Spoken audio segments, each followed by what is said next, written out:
perkenalkan, nama saya Widya Sabila dengan NIM 22552011110019 dari Prodi S1 Informatika Universitas Muhammadiyah Banjarmasin. Di video ini saya akan mereview jurnal mengenai blockchain technology for custom modernization, challenge and opportunity.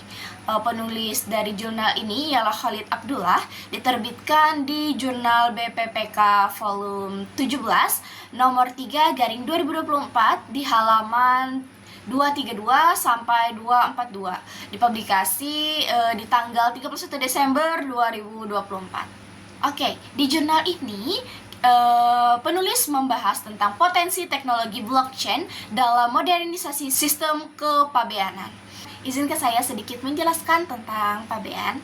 Pabean atau sering disebut sebagai customs ialah merujuk pada lembaga atau kantor yang mengawasi dan mengurus segala sesuatu yang berkaitan dengan perdagangan internasional, terutama ekspor maupun impor.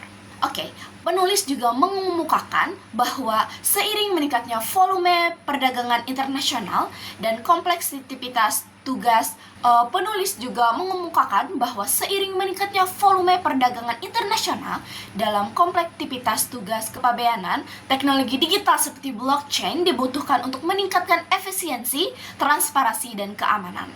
Blockchain disebut mampu bertanggung jawab untuk tantangan utama seperti verifikasi dokumen, pengecekan penipuan, dan pelacakan rantai pasok secara real time. Namun, adopsinya tidak lepas dari berbagai kendala teknis dan regulasi, termasuk skalabilitas dan kesesuaian hukum internasional. Kita masuk ke metodologi penelitian. Penelitian ini menggunakan pendekatan kualitatif deskriptif dengan metode studi literatur. Penulis menganalisis berbagai studi yang relevan untuk mengidentifikasi peluang dan tantangan dalam penerapan blockchain di sektor kepabeanan. Penelitian ini tidak melibatkan uji coba empiris secara langsung, sehingga terbatas pada perspektif teoritis dan hasil studi terdahulu.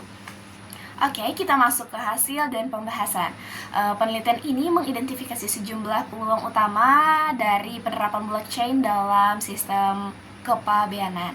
Yang pertama itu ada desentralisasi dan imutabilitas, yakni transaksi yang dicetak dalam blockchain tidak bisa diubah atau mengurangi resiko manipulasi data.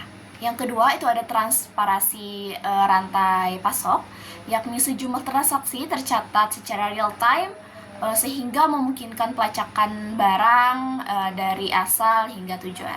Yang ketiga itu ada otomatisasi melalui smart contract, yakni proses verifikasi dokumen dapat dipercepat tanpa perantara. Selanjutnya yang keempat itu ada kolaborasi antar negara, yakni memungkinkan berbagai data lintas yurisdiksi dengan aman. Selanjutnya yang kelima itu ada pengecekan penipuan dan perlindungan pendataan, yakni mengurangi praktik under invoicing dan misclass invasion. Pada kasus ini ada 5 tantangan utama, yakni yang pertama itu ada kompleksitas integrasi dengan sistem lama. Yang kedua itu ada kekhawatiran terhadap privasi data. Yang ketiga itu ada kesesuaian dengan peraturan seperti GDPR. Yang keempat itu ada biaya awal yang sangat tinggi. Dan yang kelima itu ada isu skalabilitas dan konsumsi energi. Nah, untuk mengatasi tantangan tersebut, penulis juga mengusulkan strategi implementasi dalam 3 tahap. Yang pertama itu ada jangka pendek, pelaksanaan proyek percontohan, dan pelatihan stakeholder. Yang kedua itu ada jangka menengah, yakni untuk pembentukan kerangka hukum dan pemantauan sistem. Dan yang ketiga itu ada jangka panjang, yakni pengembangan interoperabilitas dan peningkatan efisiensi sistem. Kesimpulan yang dapat kita ambil dari jurnal ini ialah blockchain itu memiliki potensi besar untuk revolusi sistem kepabeanan, khususnya dalam meningkatkan efisiensi, kecepatan, dan keamanan proses perdagangan lintas negara. Teknologi ini mampu mempercepat verifikasi dokumen, mencegah penipuan, dan meningkatkan kepercayaan antar pelaku dagang melalui sistem yang transparan dan tidak dapat dimanipulasi. Meskipun terdapat tantangan teknisi dan regulasi, solusi yang terstruktur dan kolaboratif dapat mendorong adopsi blockchain secara luas dalam sistem kepabeanan global. Sekian dari saya. Wassalamualaikum warahmatullahi wabarakatuh.